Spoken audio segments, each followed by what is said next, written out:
Hello, my name is Bill Martin with America's Home Place. I'm currently the general manager of the Albany location. Once our customers start looking for land, some of the things that they should be interested in finding out before they actually purchase the land would be to find out first, has a soil test been done on that piece of property?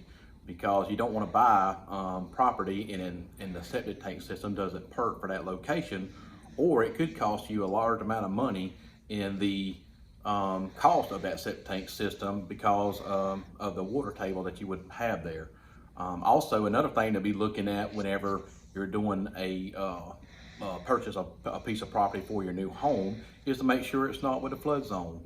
And you can find out when it's not in the flood zone, or if it is in a flood zone, by going through the zoning department and finding out, and they can look it up for you and share that information with you too.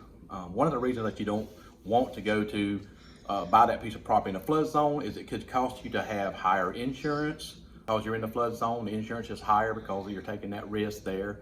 And also, it costs more to do a special foundation in the flood zone. So those are some of the costs that you should be worried about and looking for when purchasing new property. Once again, my name is Bill Martin with America's Home Place. Come see us.